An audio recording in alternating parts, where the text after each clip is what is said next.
but I did a reaction video recently. Just watching the highlights again, and I just wanted to do it just straight up. What an unbelievable game that was. Down 21. That was the game that you did that. How'd that game go? Like, you're down 21. Like, what are you thinking right there? Are you guys like, by the way, you missed a field goal. Ryan Liddell, great kicker. You're down 21. Like, what's your thoughts as a player? Like, down that many points early, getting smoked by the Bengals in Cincinnati. Like, what's your thoughts right there? As long as there's time on a clock, we can make something happen. I think that was the mentality. It wasn't like no movie or nothing all super intense, and you know what I mean. Right. But it was. I think we had one conversation. It was like a TV timeout, and then it was just a lot of stuff that was going wrong though. Like one play, then dude made like an interception, ran it back. It was like we knew it wasn't going ever. It was like that kind of feel. Like soon we gonna be able to roll. And then it was a TV timeout. I asked Fitz. I said, Fitz, what was the largest comeback you had? And he said, well, it was one time in St. Louis. We almost made a comeback and got close. I was like, let's do it now. Like just throw it to me. Like, by the way, you winded up smoking them like 49-31. Like that not only is that a comeback, but if you were to look at the score, you'd be like, damn, the Bills just romped them like without knowing like what happened. You know what I mean? Like, you scored 3 touchdowns that game. You had a hell of a game. Fred Jackson had, I believe, 2 touchdowns. Drayton Florence had a return fumble. Like, that was a really awesome game. When I go back and when I reacted to that, I was like, wow, like so many unbelievable plays that happened in that game.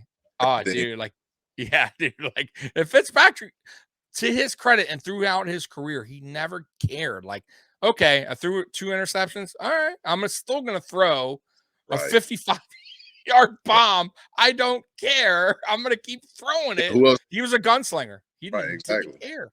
Yeah. Exactly. I loved it, man. I'm going to get to another video. This is a throwback, by the way, of you in Bills Mafia.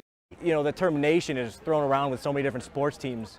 I don't think anybody else has a mafia. But for months, no one knew about it until the Bills players themselves saw how the fans always had their backs and embraced the new term. On Twitter, I get a negative person. I just retweet it, and the Bills Mafia get after them. Y'all better watch what y'all say. The Bills Mafia go get y'all. With the players talking about it, Bills Mafia blew up. In 5 days, over 750 new followers had joined the movement. Delmar created a logo and a website, BillsMafia.com.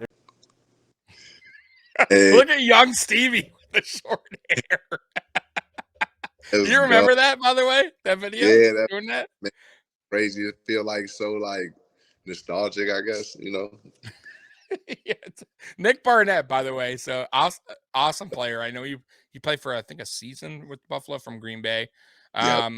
He retweeted the Bills Mafia. Yeah. Yeah. He was and then you jumped all over it, right? Like, you were all over the Bills Mafia thing, right?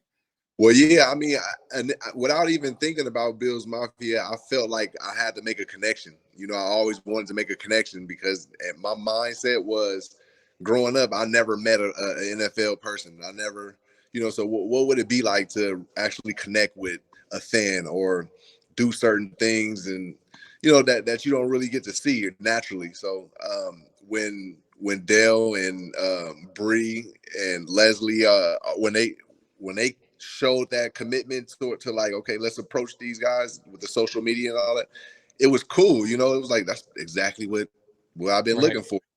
Same with like the children's book, how that came up.